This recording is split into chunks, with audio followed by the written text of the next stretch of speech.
Welcome to the All Life's Hats podcast, hosted by Tanae Hoffman, where we talk about all life's hats we wear.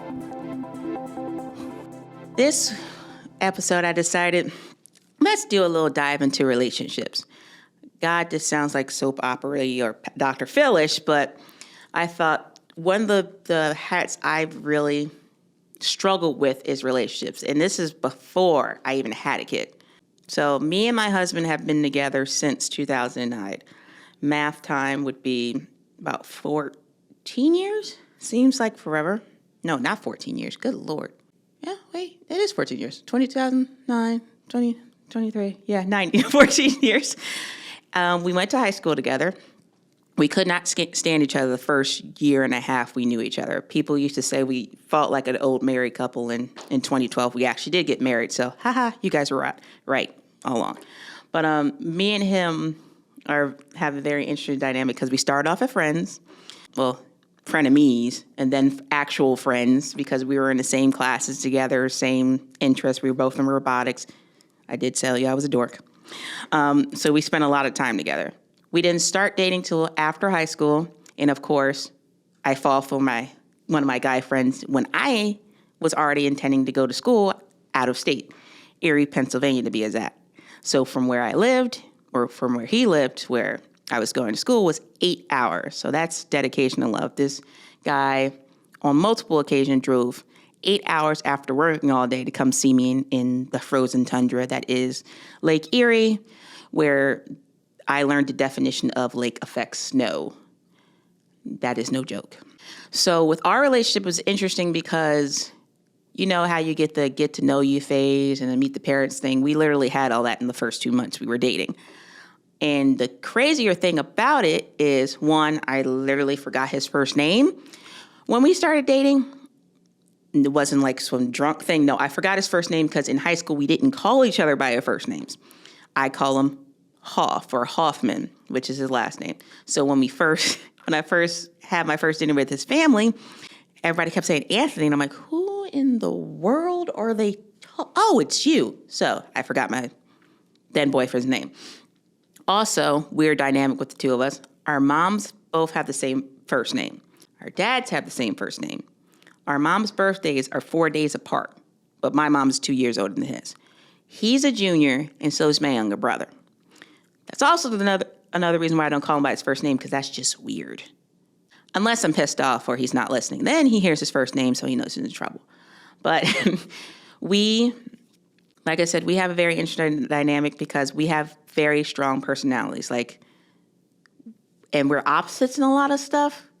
Well, the most obvious one is we're ebony and ivory. He looks like he's like a white hippie, and then there's me. But we complement each other because I think we work because we challenge each other in that. We don't take each other's crap, but we're always there for each other. Like, I can talk to him about anything and not feel judged, and vice versa. We bust on each other a lot. Like, we never, for the most part, take each other seriously, ever. And when we do have like serious conversations, we're not ones to like go to bed angry kind of thing. We talk it out until we get tired or find a solution. That's the one good thing about our relationship, where we are good communicators.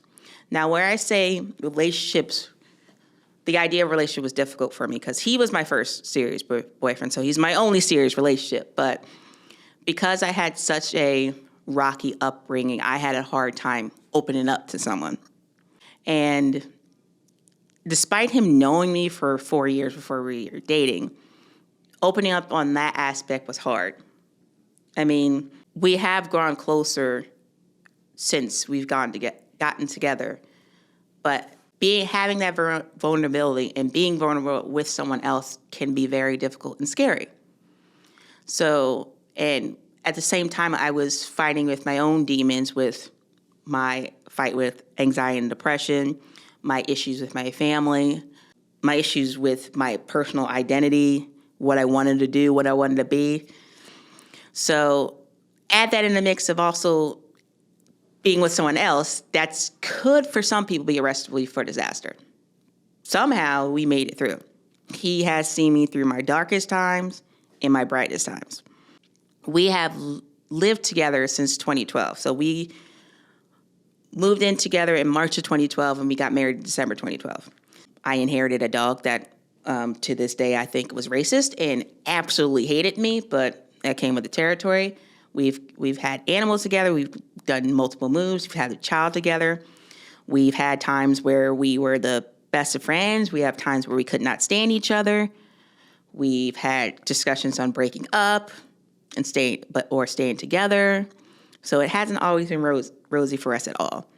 But what came out of it was we both grew together, and he's the one person, and he has been the one constant in my life for the last almost 15 years where I feel safe. And finding someone you feel safe with is a miracle in itself. And as much as sometimes he drives me up a wall that comes with any relationship, I can't see my life without him. And I hate to be gushy and stuff on here, but yeah, he is my best friend. At some point, he may watch this and go, he'd make fun of me for this, but he knows he's my best friend.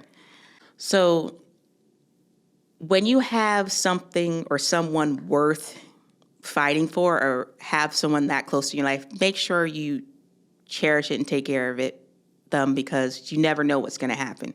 Because I've seen so many relationships break apart in ours, 15-year ones, that in my eyes were simple solutions or simple things they could have worked through. So think about it. When you're in a relationship, definitely think before you act. I've learned I need to calm down before I do things sometimes, because in the heat of the moment, you may say or do things you will regret.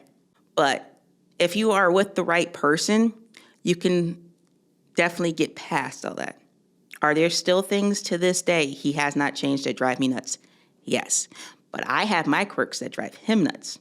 Instead of trying to change each other, we've learned to live with certain things, because some parts of our personality is not going to change. He is very routine-oriented and particular and logical, and he's more the numbers guy. I'm the more wing it, as this podcast shows.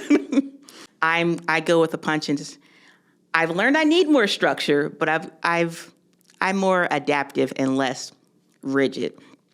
And that drives him insane sometimes. I'm more emotional. He's more logical. That's where we butt heads. But because we've been together so long, I sometimes see things from his point of view. So I'm going, okay, I get it. And he gets it from me.